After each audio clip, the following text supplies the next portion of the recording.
বঙ্গ সাহিত্যপ্রেমী সকল শ্রোতাদের জন্য আমাদের এই নিবেদন সাহিত্যের ভূত।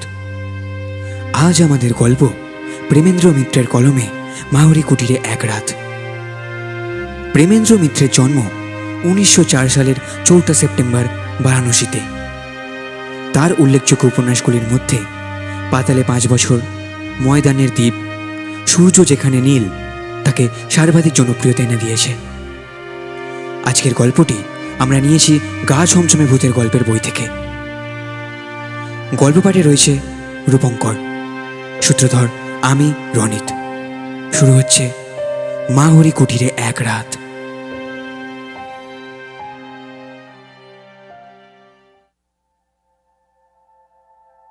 ট্রেনে যেতে যেতে ব্যাপারটা যতই ভেবে দেখছিলাম ততই আরো অদ্ভুত লাগছিল। বাস্তব ঘটনা অবশ্য অনেক সময় কাল্পনিক গল্পের চেয়ে বিস্ময়কর হয়, তা আমি জানি। তবু যেন এই ব্যাপারটায় বিশ্বাস করতে কিছুতেই প্রবৃত্তি হচ্ছিল না। 2 দিন আগেই বিমলের সঙ্গে আমার মেসের ঘরে প্রায় একটা রাত জেগে তুমুল তর্ক করেছি। শেষ পর্যন্ত এই বয়সে তর্কের যা পরিণাম হয় তাও আমাদের বচসায় হয়েছে। দুজনের জেদ ও রাগ বেড়ে গেছে এবং পরস্পরকে যা তা কথা বলে যুক্তির অভাব পূরণ করেছি। আমি বলেছি, যেমন ছাতুখোরের দেশে জঙ্গলের মাঝে থাকিস তেমনই জঙ্গলি বুদ্ধিও হয়েছে। বিমল বলেছে, আরে যা যা, শহরের মাঝখানে ইলেকট্রিক লাইটের তলায় বসে বারফট্টা মারতে সবাই পারে। এক রাত ভেরেন্ডির জঙ্গলের ধারে কুড়িতে কাটিয়ে আসতে পারলে বুঝতাম। আমি হেসে উঠে বলেছিলাম, আরে কাটাবার কি দরকার? তোর ভূত শহর আর ইলেকট্রিক লাইটকেই বা ডরায় কেন? বেছে বেছে যত পোড়া বাড়ি আর জঙ্গলে না থেকে সেই তো এখানে এলে পারে।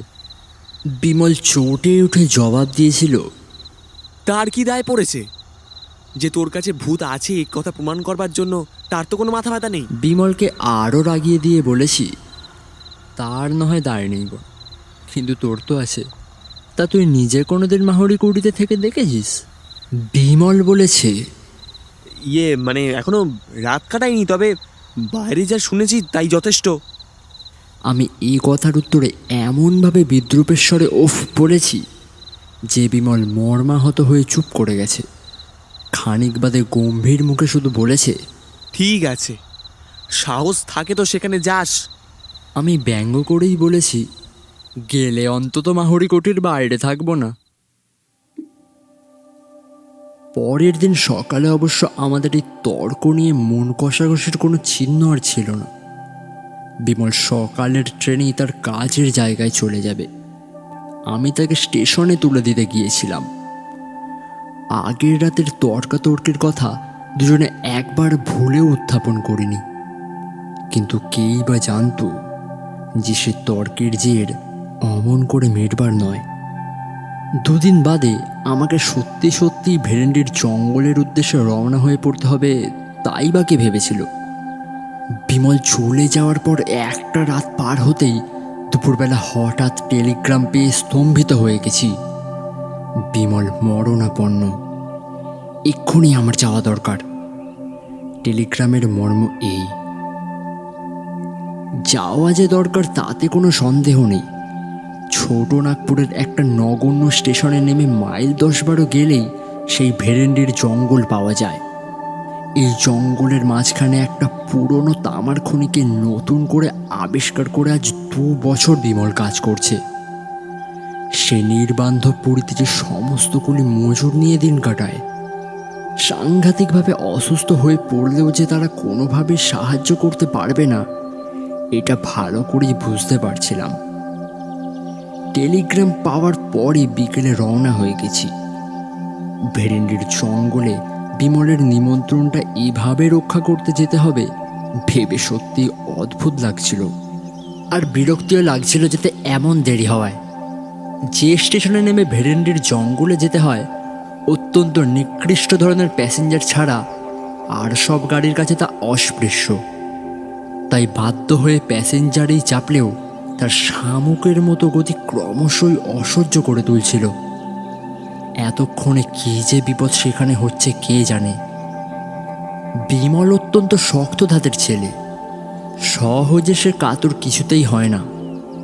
সেই সুদূর জঙ্গলে একলা আজ সে 2 বছর যেভাবে বাস করে আসছে তা থেকে তার কাঠামোর পরিচয় পাওয়া যায়। সুতরাং অত্যন্ত বিপদে না পড়লে যে সে আমায় ডাকতো না এই বিষয়ে কোনো সন্দেহ নেই।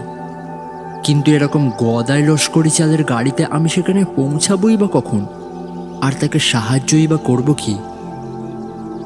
বিকেলবেলা যে গাড়ি রওনা হয়েছিল সমস্ত রাত গুটি গুটি করে চলে ভোর প্রায় 5টার সময় টিনের চাল দেওয়ার নিতান্ত আধঘুটে চেহারার একটি স্টেশনে সে গাড়ি আমায় নামিয়ে দিল। প্ল্যাটফর্ম বলতে কাঁকড় ফেলা খানিকটা জায়গা। ট্রেনের সব কটা পা দানি বেয়ে সেখানে নামতে হয়, স্টেশন নয়। মনে হলো যেন কোনো প্রান্তরে নেমেছি। শীতের রাত্রে ভোর 5টার সময় বেশ অন্ধকার থাকে, তার ওপর গাঢ় কুয়াশায় স্টেশনের একটি মিটমিটে তেলের বাতি প্রায় অদৃশ্যই হয়ে গেছে। প্ল্যাটফর্মে জনমানব কেউ আছে বলে মনে হলো না। মিনিট খানেক থেমে গাড়িটা স্টেশন ছেড়ে চলে যেতেই তার নির্জনতা আরও যেন ভয়াবহ হয়ে উঠল। ট্রেনের আলোয় আর আওয়াজে নিজের নিঃসঙ্গতা এতক্ষণ এমন স্পষ্টভাবে বুঝতে পারিনি। কিন্তু এই স্টেশন থেকে বেরোতে হবে। ভেরেন্ডির জঙ্গলের রাস্তা এখান থেকে 10-12 মাইল দূর। এইটুকু মাত্র জানি, কোন দিকে যেতে হবে সে সম্বন্ধে কোনো ধারণাই নেই। জিজ্ঞেসই বা কাকে করি? টিকিট চাইতেও তো কেউ আসছে না দেখছি। স্টেশনের অস্পষ্ট বাতিটার দিকে এগিয়ে গেলাম। স্টেশন ঘরে কোনো না কোনো লোক নিশ্চয়ই আছে। দাঁড়িয়ে সত্যিই একেবারে আঁতকে উঠে দাঁড়িয়ে পড়লাম। মানুষ নয়, যেন বাঘের গলার আওয়াজ। পেছন ফিরে কুয়াশায় ঘোলাটে একটা নীল আলো ছাড়া প্রথমটা কিছুই দেখতে পেলাম না। নীল আলোটা আর একটু কাছে এগিয়ে আসার পর বিশাল একটা বস্তার মতো জিনিস অস্পষ্টভাবে দেখা গেল। জিনিসটা বস্তা নয়, মানুষের মাথা। প্রকাণ্ড কর্মস্টার ও তার ওপর কম্বল জড়িয়ে অত বড় হয়েছে। সেই কম্বল ও কর্মস্টারের সামনে একটু ফাঁকের মধ্যে প্রকাণ্ড একজোড়া গোঁফ ও দুটি জলজলে চোখ দেখা গেল। শরীরের অন্যান্য অংশ অন্ধকারে অস্পষ্ট। সত্যিই প্রথমটা কেমন হতবুদ্ধি হয়ে গেছিলাম। সে কম্বল জড়ানো মুখ থেকে গম্ভীর বাজখাই গলার টিকিস শুনেও যেন ব্যাপারটা ভালো করে বুঝতে পারিনি। আবার আওয়াজ এলো, টিকিটস কাহা? এবার ব্যস্ত সমস্ত হয়ে পকেট থেকে টিকিট বার করলাম এবং পর মুহূর্তেই ভাল্লুকের মতো একটা মোটা লোমল হাত হঠাৎ অন্ধকার থেকে যেন বেরিয়ে এসে আমার হাত থেকে সেটা কেড়ে নিল বলে মনে হলো। সাহস করে জিজ্ঞাসা করলাম, বলছি ভেরেন্ডির জঙ্গলটার রাস্তাটা কোন দিকে বলতে পারেন? নীল আলোটা দূরে সরে যেতে শুরু করেছিল। ইতিমধ্যে সেটা থামল এবং কুয়াশার ভেতর থেকে শোনা গেল সবিস্ময় প্রশ্ন, কাহা? ভেরেন্ডির জঙ্গল, যেখানে তামার খনি আছে। নীল আলোটা আমার কাছে সরে এলো। কর্মস্টার ও কম্বলের বস্তার তলা থেকে দুটি চোখ আমার তীক্ষ্ণ সবিস্ময় দৃষ্টিতে লক্ষ্য করছে বুঝতে পারলাম। ব্যাপারটা কি? হঠাৎ উধর্মত জানা শুনে চমকে উঠলাম এবং কিছু জিজ্ঞেস করার আগেই বিমূঢ় হয়ে দেখলাম লোকটা চলে যাচ্ছে। পর মুহূর্তে নীল আলোটাই হঠাৎ বোধহয় নিভে গেল। অন্ধকারে অন্তত আর কিছু দেখা গেল না। কিন্তু আমার এখন প্ল্যাটফর্মে থাকলে যে চলবে না। স্টেশনের সেই আলোটিকে লক্ষ্য করে আবার গেলাম। সেই আলোর কাছেই বেরোবার গেটটা পেয়ে তবু আশ্বস্ত হওয়া গেল যে স্টেশনের একটিই মাত্র ঘর। ভেতর থেকে টরে টক্কা টেলিগ্রাফের আওয়াজ আসছে। গেট দিয়ে বেরোতে বেরোতে কৌতূহল ভরে একবার জানলা দিয়ে উঁকি মেরে সত্যিই বিস্মিত হলাম। একটা কুলি বা চাপরাশিরও সেখানে দেখা নেই।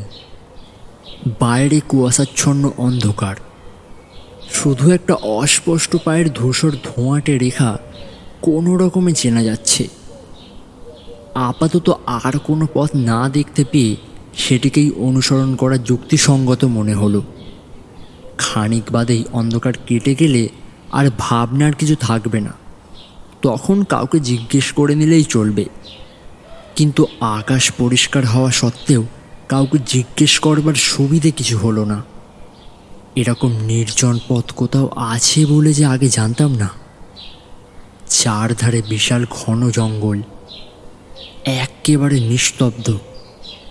মানুষ তো দূরের কথা, এই ভোরের বেলা একটা পাখির আওয়াজ পর্যন্ত সেখানে শোনা যায় না। সৌভাগ্যের কথা, জঙ্গলের মধ্যে পায়ে চলার দু একটা রেখা ছাড়া এ পথ আর কোথাও দুভাগে ভাগ হয়ে যায়নি। ঘন্টা খানেক চলবার পর পথ ক্রমশ উপরে উঠছে বুঝতে পারলাম। জঙ্গলও সেখানে আরও নিবিড়। একটা চড়াই পার হয়ে যেতেই দূরে একটা পাথরের ঢিপির ধারে ছোট একটা বস্তির মতো দেখতে পাওয়া গেল। সে বস্তির পেছনে একটা বিশাল ভাঙা পোড়ো বাড়ি। পাথরের ঢিপির সঙ্গে পাল্লা দিয়ে সে জঙ্গলের ওপরে মাথা তুলেছে। কাছে গিয়ে যন্ত্রপাতি ইত্যাদির চিহ্ন পেয়ে বুঝলাম সেইটাই খনি। কিন্তু এখানেও যে জনমানব নেই। খোলার চালের ঘরগুলো অধিকাংশই সকালবেলাও বন্ধ। টালিতে ছাওয়া বাংলা প্যাটার্নের একটি বাড়ি তার মধ্যে দেখতে পেয়ে সেইটাই বিমলের থাকবার জায়গা হবে মনে করে দরজায় গিয়ে কড়া নাড়লাম। কোনো সারা শব্দ নেই। দরজায় মৃদু একটা ধাক্কা দিতেই সেটা খুলে গেল। সামনেই বসবার ঘর, কয়েকটা বেতের চেয়ার ও একটা টেবিল পাতা। পেছনে ভেতরের দিকের দরজায় পর্দা ঝুলছে। এ ঘরেও কেউ নেই। পর্দাটা সরিয়ে ভেতরে ঢুকতে যাচ্ছি, এমন সময় পদশব্দ শুনে চমকে পেছনে ফিরে তাকালাম। চমকে উঠবারই কথা বটে। প্রায় 6 ফুট লম্বা অত্যন্ত রোগা ও সরু যে লোকটি ঘরে ঢুকেছে, বিজ্ঞাপনের ব্যঙ্গচিত্র ছাড়া অমন চেহারা কোথাও চোখে পড়েনি আমার। জিজ্ঞেস করলাম, বিমলবাবু কোথায় আছেন তা বলতে পারো? কোন বাবু? বিমলবাবু, আমি তার অসুখের টেলিগ্রাম পেয়ে এসেছি। কেমন আছেন এখন? ইঞ্জিনিয়ার বাবু কো মাংতা। বলে লোকটা হাতের ও মুখের অপরূপ একটা ভঙ্গি করল। কিছু বুঝতে না পেরে বললাম, ইঞ্জিনিয়ার বাবুই হলো, কিন্তু তিনি কোথায়?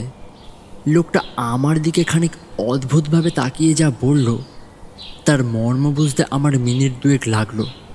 এবং তারপর স্তম্ভিত হয়ে আমি ঘরের একটি চেয়ারে বসে পড়লাম। তারপর ধীরে ধীরে সমস্ত ব্যাপারটাই শুনলাম। আমি টেলিগ্রাম পেয়ে যখন ট্রেনে রওনা হয়ে পড়েছি, তখন বিমলের জগৎ থেকেই রওনা হয়ে গেছে। সবচেয়ে আঘাত পেলাম যেভাবে সে মারা গিয়েছে তার বিবরণ শুনে। এক হিসাবে আমিই তার মৃত্যুর জন্যে দায়ী, কারণ কোনো অসুখে বিমল মারা যায়নি। তার মৃত্যু অত্যন্ত রহস্যজনক। কলকাতা থেকে ফিরে এসে বিমল বোধহয় আমার বিদ্রূপ স্মরণ করেই জেদের বসে মাহুরি কুড়িতে সমস্ত রাত একলা কাটায়। তার সঙ্গে যারা কাজ করে তারা সকলেই মানা করেছিল, কিন্তু সে শোনেনি। শেষ রাতে তার একটা অদ্ভুত গোঙানি শুনে তার পেয়ারা রামদিন ঘর থেকে বেরিয়ে আসে। এসে বাইরের মাঠে বিমলকে অচৈতন্য অবস্থায় পড়ে থাকতে দেখে। ধরাধরি করে তাকে ভেতরে তুলে আনার পর দেখা যায় তার মাথায় গভীর আঘাতের চিহ্ন, গায়েও নানা জায়গায় দাগ আছে। সে নিজেই পড়ে যাক বা কেউ তাকে ফেলে দিয়ে থাকুক, কোনো উঁচু জায়গা থেকে পড়ার দরুন যে তার মাথায় দারুণ চোট লেগেছে এই বিষয়ে কোনো সন্দেহ ছিল না। অনেক সেবা শুশ্রূষার পর সকালের দিকে 8 ঘন্টা তার জ্ঞান হয়েছিল। সেই সময়েই সে আমাকে টেলিগ্রাম করতে বলে, কিন্তু তারপর উন্নতির বদলে ক্রমশ তার অবস্থা খারাপের দিকে যেতে থাকে। বিকেল 4টের সময় সে মারা যায়। এই দেশের লোকের, বিশেষত অশিক্ষিত কুলি মজুরদের কুসংস্কার অত্যন্ত বেশি। তাদের ইঞ্জিনিয়ার বাবুকে যে ভূতে ঠেলে ফেলে দিয়েছে সে বিষয়ে তাদের কোনো সন্দেহ নেই। সেই জন্য বিমলের মৃত্যুর পর তার সৎকার করেই তারা সদল বলে খুনি বস্তি থেকে চম্পট দেয়। আমি সেই জন্যই সকালে এসে কাউকে কোথাও দেখতে পাইনি। বেচারা রামদিনও পালিয়েছিল। যাবার সময় তবু বুদ্ধি করে সে স্টেশনে আমার ঠিকানায় একটা তার করে দেয়। আগেই রওনা হবার দরুন আমি সে তার পাইনি। যে স্টেশন মাস্টার সে তার নিজের হাতে পাঠিয়েছিল, তার অদ্ভুত আচরণের ও কথাবার্তার মানে এবার যেন একটু বোঝা গেল। যার কাছে সমস্ত খবর পেলাম, ব্যঙ্গচিত্রের মতো চেহারার অদ্ভুত সেই লোকটিই রামদিন। আজ সকালে সে সাহস করে বাবুর জিনিসপত্রের তদারক করতে কিংবা চুরির মতলবে যে কারণেই হোক ইঞ্জিনিয়ার বাবুর কুঠিতে সে এসেছে। সমস্ত ব্যাপার শোনার পর আমার মনের অবস্থা যা হলো তা বর্ণনা করা অসম্ভব। ভূতই হোক আর যাই হোক, এই ব্যাপারে রহস্য ভেদ আমায় করতেই হবে। আমার সংকল্প আমি তখনই ঠিক করে ফেলেছি। ভেরেন্ডি জঙ্গল থেকে নিকটস্থ থানা প্রায় এক বেলার পথ। দুপুরে রামদিনকে দিয়ে সেখানে খবর পাঠিয়ে আমি রাত্রের জন্য প্রস্তুত হতে লাগলাম। আর কিছুর জন্য না হোক, অন্তত বিমলের কাছে দেওয়া আমার প্রতিশ্রুতি রাখবার জন্যেই মাহুরি কুটিতে একটা রাত আমাকে কাটাতেই হবে। আয়োজন অবশ্য বেশি কিছু দরকার নেই, শুধু জোরালো বৈদ্যুতিক টর্চ ও একটা ছোট লোহার রডই আমি সঙ্গে নেব ঠিক করলাম। সন্ধ্যের আগে রামদিনের ফিরে আসবার কথা, কিন্তু রাত প্রায় 7টা হয়ে গেলেও তার কোনো পাত্তা পাওয়া গেল না। মুখে আমায় কথা দিল ভূতের ভয়ে যে সে সরে পড়েছে তা আমি বুঝতে পারলাম, কিন্তু পুলিশের লোকেরও দেখা নেই কেন? রামদিন কি থানায় খবরও তাহলে দেয়নি? জঙ্গলের মাঝে পরিত্যক্ত খনির বস্তিতে আমি সম্পূর্ণ একা। রাত 9টা বাজার পর অপেক্ষা করতে লাগলাম। পুলিশের লোক আসুক বা না আসুক, মাহুরি কুঠি বেশি দূর নয়। দিনের বেলা বাড়িটিকে ভালো করে লক্ষ্য করে দেখেছি। প্রকাণ্ড দোতলা 2 মহলা কুঠি। কী খেয়ালে যে এখানে এত বড় বাড়ি কেউ নির্মাণ করেছিল তা বোঝা কঠিন। বাড়িটির অবশ্য অত্যন্ত ভগ্ন দশা। বড় বড় গাছ তার দেয়াল ভেদ করে বেড়ে উঠছে। বাইরের দিকের ঘরগুলোর জানলা দরজার কোনো চিহ্নই আর নেই। এই শুকনো দেশেও ভেতরের ঘরগুলোতে শ্যাওলা ও আগাছা জন্মেছে প্রচুর। ভাঙা দেউড়ি দিয়ে বাইরের মহলা পার হয়ে গেলে ভেতরের বিশাল যে সমস্ত গোলক ধাঁধার মতো অসংখ্য ঘর পাওয়া যায়, দিনের বেলাতেও সেগুলো অন্ধকার।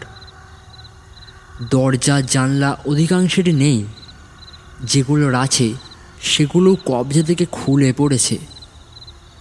আসবাবপত্র অনেক ঘরে এখনও অত্যন্ত জীর্ণ অবস্থায় টিকে আছে, শুধু বোধহয় ভূতের ভয়ে চোরও সেখানে প্রবেশ করেনি বলে। অমূলক ভয় আমার নেই, তবু টর্চ হাতে বাইরের দেউড়ি দিয়ে মাহুরি কুঠিতে প্রবেশ করবার সময় নিজের অনিচ্ছা সত্ত্বেও গা ছমছম করে যে উঠেছিল তা স্বীকার করতে বাধ্য হচ্ছি। এমন গাঢ় জমাট অন্ধকারের সঙ্গে পরিচয় আমার সত্যিই কখনো হয়নি। টর্চের আলোতে যেন সবলে তাকে কেটে বেরোতে হচ্ছে। বাইরের মহলের ওপর নিচের সমস্ত ঘরগুলো ঘুরে দেখে ভেতরের মহলে প্রবেশ করলাম। নিচের ঘরগুলোই দুর্দশা অত্যন্ত বেশি। আগাছায় মেঝে প্রায় ছেয়ে গেছে। ইট সুরকি পাথর জায়গায় জায়গায় পড়ে আছে স্তূপাকারে। ঘরগুলোতে ঢোকাও বিপজ্জনক। সে সমস্ত ঘর ছেড়ে এবার ভগ্নপ্রায় সিঁড়ি দিয়ে দোতলায় উঠলাম। দোতলার ঘরগুলো এখনও অনেকটা ভালো আছে। একটার পর একটা টর্চের আলোয় ভালো করে পরীক্ষা করে যেতে যেতে কিন্তু অস্বাভাবিক কোনো কিছুই দেখতে পাচ্ছিলাম না। বিমলের মৃত্যুর রহস্য এই বাড়ির সঙ্গে জড়িত না থাকলে অনায়াসে মনে করা যেত যে নেহাত কুসংস্কারের দরুন এখানকার লোক এই বাড়িটিকে এমন বিভীষিকাময় করে তুলেছে। বাড়িটির একটি বিশেষত্ব অবশ্য আগেই উল্লেখ করেছি। ঘরগুলো এমন বিশৃঙ্খলভাবে সাজানো, সেখানে দরজা ঘুলঘুলে এমনভাবে ছড়ানো যে সব শুদ্ধ একটা বিরাট গোলক ধাঁধা বলে মনে হয়। এক ঘর থেকে আরেক ঘরে যেতে যেতে পথ গুলিয়ে ফেলবার সম্ভাবনা এখানে অত্যন্ত বেশি। সম্প্রতি সত্যিই গুলিয়ে ফেলেছি বলে মনে হচ্ছিল। খানিক আগে যে ঘর ছেড়ে গেছি সেই ঘরেই আবার ঘুরে এসে সবিস্ময়ে দাঁড়িয়ে পড়েছি। ওপরে উঠবার সিঁড়িটাও যেটি কোন দিকে হবে তাও বুঝতে পারছিলাম না।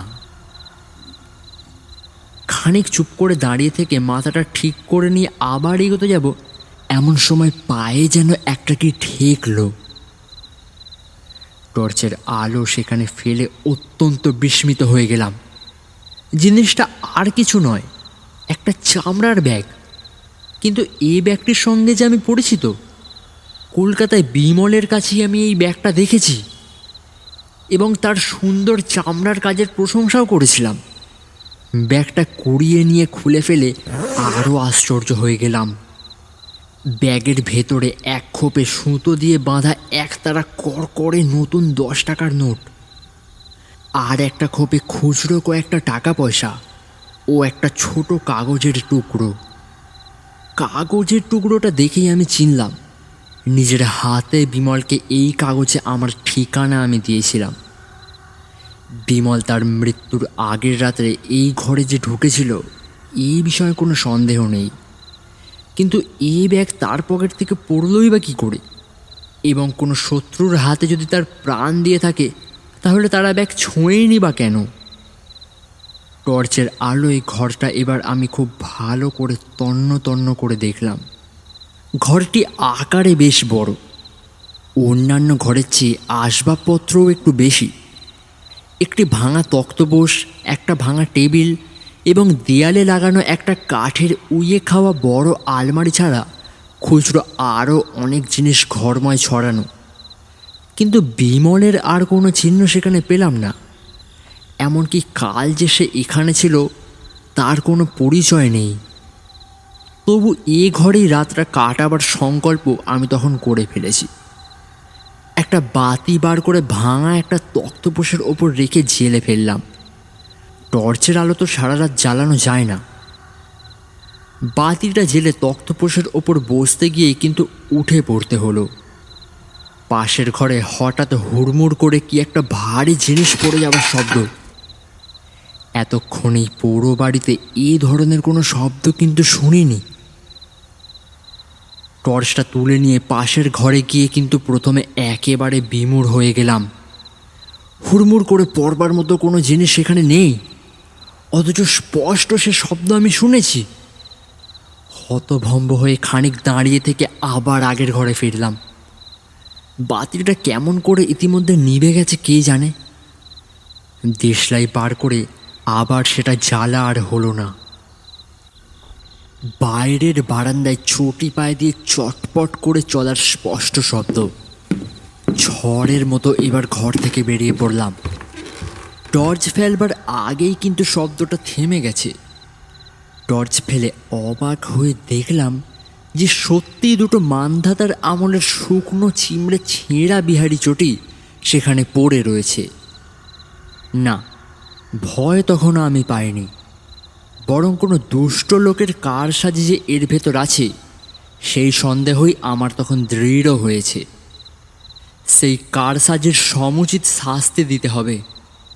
চটি দুটো হাতে করে তুলে নিয়ে আবার ঘরে ফিরলাম এবং বাতি জেলে গ্যাঁট হয়ে ভাঙা তক্তপোষের ওপর বসলাম ঘটনার পরিণতি দেখবার জন্যে।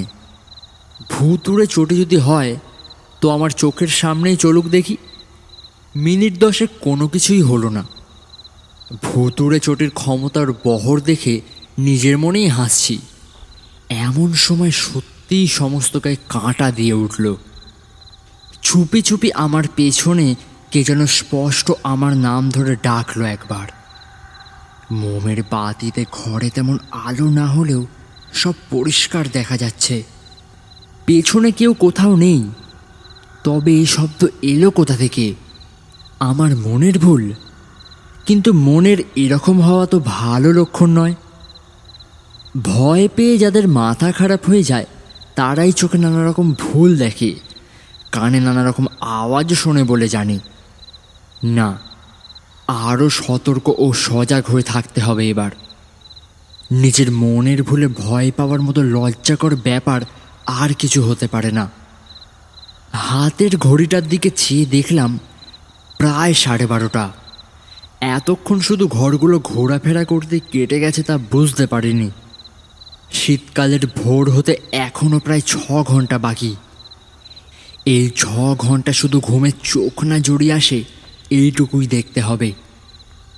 বসে থাকলে ঘুম আসে, তাই পায়চারি করবার জন্যে উঠে দাঁড়ালাম। কিন্তু আশ্চর্য ব্যাপার, আমার প্রত্যেক পা ফেলবার শব্দের সঙ্গে বাইরে আর একটা শব্দ শোনা যাচ্ছে। সে যদি কারুর পায়ের শব্দ হয় তাহলে তার চেহারাখানা কীরকম তা কল্পনাও করা কঠিন। বারান্দায় একটা হাতি হাঁটলেও বোধহয় অমন শব্দ হতো না। পায়চারি করতে করতে ইচ্ছে করে একবার থমকে দাঁড়ালাম। বাইরেও শব্দ থেমে গেল। আবার চলতে শুরু করার সঙ্গে সঙ্গেই সে শব্দ শোনা যাচ্ছে। আবার বাইরের ব্যাপারটা দেখতে যেতে হলো। টর্চ নিয়ে সমস্ত পথটা কিন্তু তন্ন তন্ন করে বৃথাই খুঁজে দেখলাম। ফিরে এসে দেখি আবার আলো নিভে গেছে। না, ব্যাপারটা ক্রমশই বিরক্তিকর হয়ে দাঁড়াচ্ছে। দেশলাইটা বার করেছি এমন সময় আলো জেলো না ভূপেন। মিথ্যে বলে লাভ নেই। সমস্ত শীত দাঁড়াপিয়ে একটা বরফ গলা জলের স্রোত নেমে গিয়ে সমস্ত শরীর অবশ করে দিল। এই যে স্পষ্ট বিমলের গলা। খানিকক্ষণ শুকনো গলা দিয়ে কোনো আওয়াজ বের হলো না। তারপর জড়িত স্বরে কোনো রকমে বললাম, কে তুমি? আমি আমি বিমল। দোহাই তোমার, আলো জেলো না ভূপেন। কেন? তাহলে আমার এখানে থাকা হবে না। তোমাকে দুটো কথা বলে যেতে চাই, তাও বলতে পারবো না। তুমি কি ভয় পেয়েছো ভূপেন? না তো। তাহলে টর্চ না জ্বালিয়ে তক্তপোষের উপরে উঠে এসে বসো। আমি হাতড়ে হাতড়ে তক্তপোষটা এসে বসলাম। অন্ধকারে আবার শোনা গেল, তুমি আসতে যে কি খুশি হয়েছি তার বলতে পারি না ভূপেন। কথাটা শুনে নিজে যথেষ্ট খুশি না হলেও বললাম, তাই নাকি? তুমি না এলে এখানে যে কতদিন আমাকে বন্দি থাকতে হতো তা কে জানে। কেন? দুটো দরকারি কথা না বলে আমি যে পৃথিবী ছেড়ে যেতে পারছিলাম না। পৃথিবী ছেড়ে কোথায়? খানিকক্ষণ কোনো উত্তর পাওয়া গেল না। আবার জিজ্ঞেস করলাম, কই, কোথায় বলে না যে? সেটা জানতে চেও না ভূপেন, সেটা বলার অধিকার আমার নেই। ও, কিন্তু তুমি কি বরাবর এখানে আছো? বরাবর। তুমি যতক্ষণ এসেছো ততক্ষণ তোমার চারপাশে ঘুরে বেরিয়েছি। এখন একটু তোমার পাশে বসবো? না না, কি দরকার? কিন্তু সব শব্দ টব্দ কি করছিলে? আমি? না না, আমি নয়, ওরা সব করেছে। সভয়ে সবিস্ময়ে জিজ্ঞেস করলাম, ওরা? হ্যাঁ, ওরা আছে। ওরা এসব করতে ভালোবাসে, আমার ভালো লাগে না। তবে থামলে কেন? কি তবে? তবে অনেক দিন পৃথিবীতে থাকতে বিরক্তি আসে, আমার কিন্তু ভালো লাগে না। তবে তা থামলে কেন? কি তবে কি? তবে অনেক দিন পৃথিবীতে থাকতে হলে বিরক্তি আসে, তখন এইসব বদখেয়াল হয়। ওরা কি অনেক দিন আছে? অনেক দিন। যদুমল তো মানস সিংহের সঙ্গে মনসবদার হয়ে এসেছিল, আর এখনো দেবদত্তের অশোকের সময়ের। তা ওরা কেন এখানে আছে? কি করবে? মায়ার বন্ধন। যদুমল এখানকার এক রাজকোষ লুট করবার সময় দামি একটা মতির মালা পেয়ে একটা জায়গায় লুকিয়ে রেখেছিল। কাউকে সে লুকোনোর জায়গা জানাবার আগেই তলোয়ারের খোঁচায় মারা পড়ে যায় বলে বেচারা আজও মুক্তি হলো না। একটু উৎসুকভাবে বললাম, কাউকে জানালেই তো পারে। উফ, যাকে তাকে জানালে হবে না। ওর বংশধর আত্মীয় স্বজন অন্তত দেশের লোক না হলে জানাবার উপায় নেই। অর্থাৎ মারোয়ারি চাই? মারোয়ারিরা আবার এ ধার মারায় না। যোধমল সম্পর্কে নিরুৎসাহ হয়ে বললাম, আর দেবদত্ত? দেবদত্ত? দাঁড়াও, জিজ্ঞাসা করে দেখি।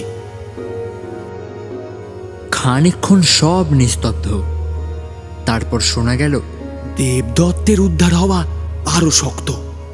কেন? অশোকের সময় ও মঞ্জুশ্রী না ধনশ্রী কি একটা মূর্তি গড়েছিল। সেটা এখনো আবিষ্কার হয়নি বুঝি? কোথায় সেটা?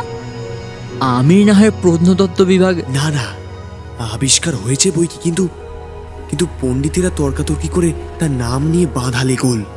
কেউ বলছে সেটা মূর্তি নয়, কেউ বলছে কি বলে কি বলে? প্রজ্ঞাপরামিতা? তাতে কি? চুপ চুপ, দেবদত্ত এবারে খেপে উঠবে এক্ষুনি। তাতেই তো সব। নাম ঠিক হওয়া না দেখে ও কিছুতেই যেতে পারছে না এখান থেকে।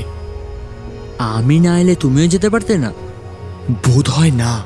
ওই সব বদ খেয়াল। তাতে হয়তো হতো একটুখানি। মাঝে মাঝে কিরকম নিষ্পিস করে। কি নিষ্পিস করে?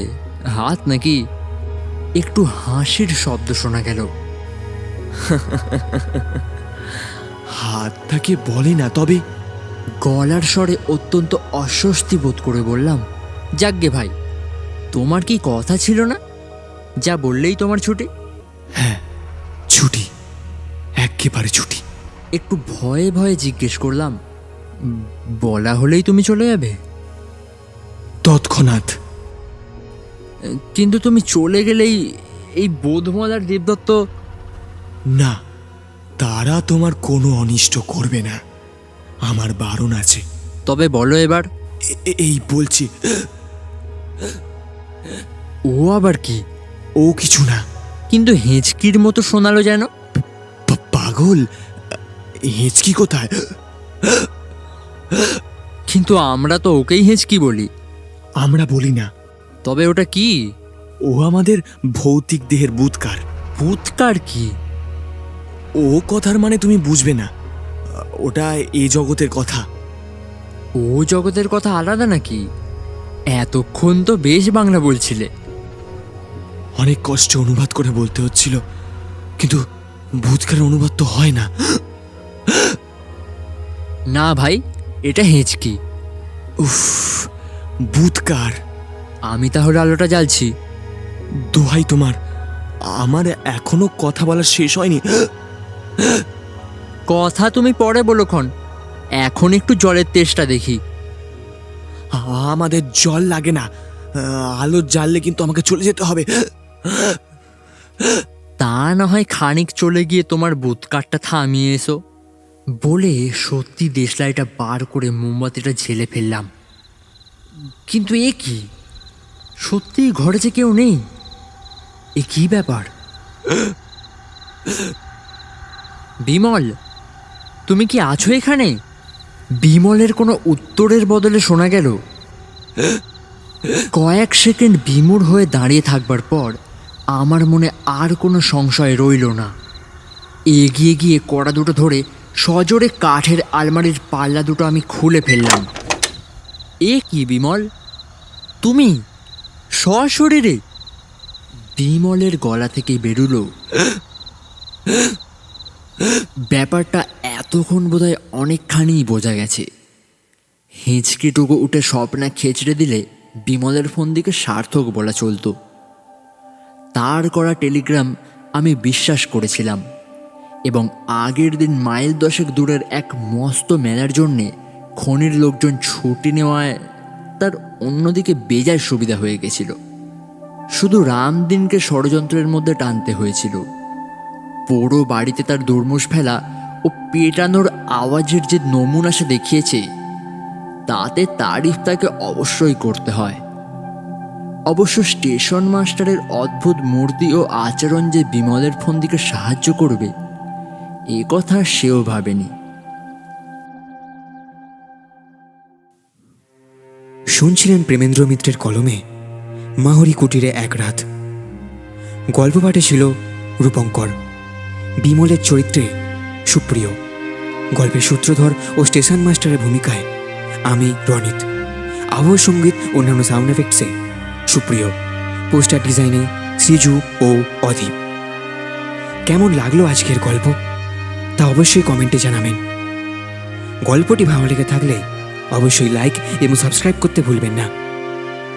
পরবর্তী রবিবারে ঠিক রাত 9টায় ফিরব আরও একটা রোমাঞ্চকর গল্প নিয়ে। ততক্ষণ সুস্থ থাকুন এবং শুনতে থাকুন সাহিত্যের ভূত। শুভরাত্রি।